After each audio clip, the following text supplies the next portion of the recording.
Hello everybody, it's Will. Today is Monday, September 1st, 2014, Labor Day 2014 here in the United States, and what I was thinking was it might actually be one of the last Labor Days. It's such a coincidence that I'm making this video, and human labor is becoming obsolete on this Labor Day, and we all know why. Machines, they work for free. They don't take sick days, they don't need wages, they don't get hungry, and of course they won't sue you. But you do need to maintain them a little, and you need to buy that. It's that large startup cost right now that is really one of the main reasons why it's so hard to automate. So for now, we're sticking to the minimum wage until it keeps getting risen above its current level. But again, that's another video for another time. I would just want to talk about Maverick Media, and that's Maverick without a K, and his documentary Will Work for Free, which I will link in the description. First off, the music. We both agree technology is a good thing. It should be celebrated, and it should be triumphant. It should be an accomplishment of humans to create machines that basically do our work for us. And so we agreed the negative music was somewhat unfitting. Maverick Media didn't have much to do with it, and again, it's not really an issue because I'm talking about the ideas in the documentary, and the music didn't. It was just background music. It didn't really provide the ideas to the documentary. And another thing that wasn't mentioned in the documentary was the word socialism, but I brought that up because I got a little sidetracked talking about the Zeitgeist movement. Now, I'm sure some of you listening immediately thought, well, why would you even bring up socialism when you're talking about the Zeitgeist movement? Zeitgeist movement is not socialist. Yes, it is. And as soon as you accept that, you can move on. We can move on from this. Some people accept it, some people don't within the community, is what I've been finding out. And the reason I originally thought it was socialism is because I was watching a documentary with, not a documentary, an interview with Peter Joseph and Brian from London Real. And, Brian asked, what was one thing we could do in the meantime to start moving towards this resource-based economy, to start moving in the right direction, what you're talking about, the society that you speak of. And Peter Joseph said a minimum amount every month he basically said a minimum paycheck every month. No matter how much you make, how rich or poor you are, you get that minimum stipend. And there are countries who do that. And that is socialism, technically. That is just a wealth redistribution, and that is, that's whether you agree with it or not. That doesn't matter.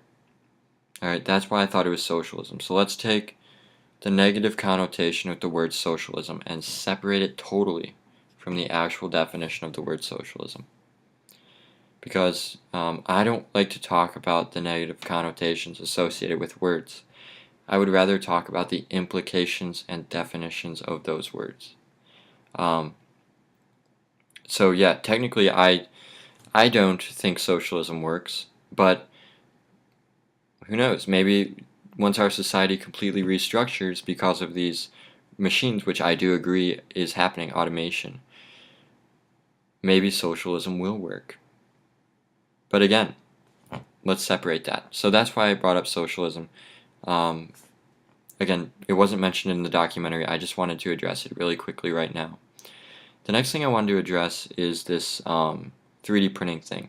In my video, I assumed that everyone had a 3D printer in their house because that's kind of what I was getting at from the documentary, that, one person's teaching another person how to 3D print, then they teach two people how to assemble their own 3D printer and print from it, then they go ahead and teach. It's kind of like a pay-it-forward 3D printing thing. That's what they mentioned in the documentary. That's why I taught it.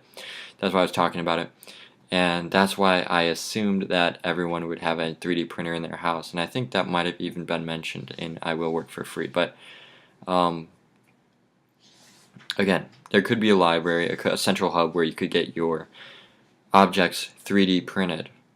But again, that's besides the point.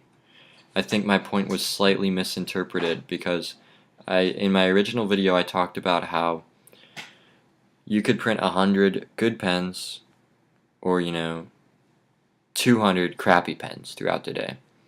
And it's of course I was just using that as a hypothetical to illustrate comparative advantage and what basket of goods we should each produce according to our opportunity cost.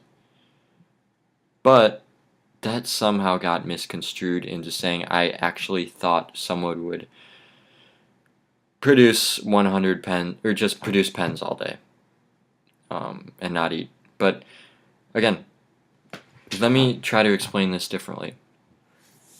So we have a country, we live in the United States. Everyone, okay, so the United States, pretty much, if you look at every country, we could produce pretty much everything in the world if we wanted. We could produce, maybe one of everything in the world, or we have the ability to produce pretty much anything you can find in the world that has been produced. So I could go to Africa and find, let's say I go to South Africa and I find something that is made of beads, like it's a curtain made of beads, let's say. In the United States, we could produce that curtain made of beads. Why don't we? It has to do with opportunity cost. Taking our time and producing that curtain of beads, it would be extremely high opportunity cost. Here in the United States, apparently, this is the common consensus narrative from the establishment, is that we have high-tech goods. We produce the high-tech goods, the Boeing aircraft or whatever. And so spending our time producing beaded quilts or curtains, it's just not worth our time. We should literally produce the expensive things and the highly mechanized, specialized things. That's what I was trying to get at. Everybody has different abilities, and according to their opportunity cost, they should be producing those things that lowers their opportunity cost. So that's what comparative advantage is. Let's say before this society, I was a chef, and my neighbor was a mechanic. And I went home. All right, I'm the chef, and I produced this amazing lasagna. It had layers on it. It had the best cheese. 3 different types of cheese all layered on top of each other with noodles and a little bit of meat, and the finest sauce you could find. Of course, this recipe would be online, but my neighbor, who's a mechanic, he could pull up that recipe. He wouldn't be able to make it the way I can make it. And why would he want to make it? Because he can produce cars. He can literally fix cars, and he can make a Ferrari if he wanted, probably, because he's the best mechanic in our town, in our city. So instead of me trying to produce a car and a lasagna, it's better for him to just produce cars. It's better for me to just produce lasagnas, and then everyone will trade, and it makes it more efficient. But in a Zeitgeist society, everyone has the same abilities. Now, I was thinking about this. How is this possible? It really isn't, but that's with our current mind of thinking. What about a society where Ray Kurzweil was right? Again, whether you believe him or not, there's evidence on both sides. Some of his predictions are true. Some of them are way off. Some of them are spot on. So I don't know. Maybe he's right. Maybe not. Maybe it is exponential. And like Maverick was saying, it's hard to think in an exponential way. We're designed to think linearly. But let's say Ray Kurzweil was right. Um, and we all can run, 4 miles without even getting out of breath. We can hold our breath underwater for days on end. We don't have to really breathe because we have nanobots floating through our blood. We can all lift up cars. And that's just the physical attributes. In our mind, we're all constantly plugged into the internet. We have the entire Wikipedia in our brains. And again, check out the, I think it's called The Singularity. It's a documentary. But that's kind of what I'm getting at is, what if we weren't unique? Is that possible? We would all have have the exact same hardware on us and the exact same hardware in us in order for us to be unique. And I don't think we understand the mind enough yet, because let's say there's an artist in this society who's a great drawer. Would hardware allow that? Would hardware in his brain allow that that creative juice to flow onto the canvas? I don't know. What makes art beautiful is completely subjective. And subjectivity is a fundamental part of our society today. Now, I'm not saying our society today is good, but just the way our society today is structured, it's all based on subjectivity. For instance, that lady made that lasagna. And our neighbor, the mechanic, he really likes the lasagna. But the other neighbor, he, let's say he's some sort of philosopher. He doesn't like the lasagna. So he doesn't value the lasagna at all, maybe just a little bit. He's willing to trade, one or two fundamental truths about the universe, maybe just one fundamental truth about the universe for that lasagna. And the mechanic's willing to trade, three Ferraris and a Corvette for that lasagna, So that just shows you how different our society is. And in my opinion, even if we could go to the central hub without any delay and walk up there and get our pen because we need it, leave, come back, print out our car part because we need it, leave, come back, print out our pizza cutter, the example we used earlier. It's just it's not efficient. It should just be that people are special. People are specialized in certain things they do, and the things they aren't do, they should trade for. Now, again, what Maverick was saying was that it's not about the way it should be. It's about the way that it's going to happen. So, I don't want to talk about the way it should be. I don't want to talk about the most efficient way, because some has made the argument that standardization is good, and some have made the argument that standardization is it's not the most efficient way, because human desire is unlimited. What do I mean by that? Now, in the resource-based economy, I think scarcity is thrown out the window.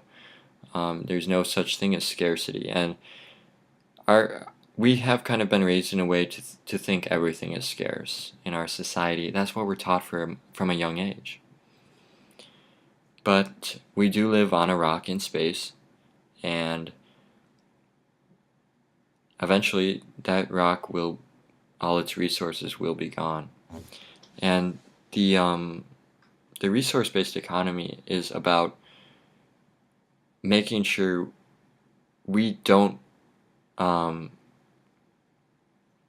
use all those resources, we don't waste those resources, and we don't squander those resources, and we make sure everyone can get what they need without having to do that.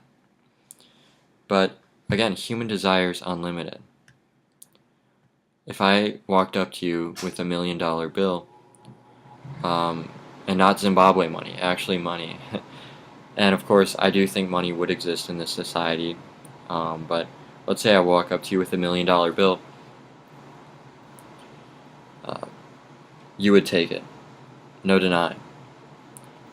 Now I say, do you want another one?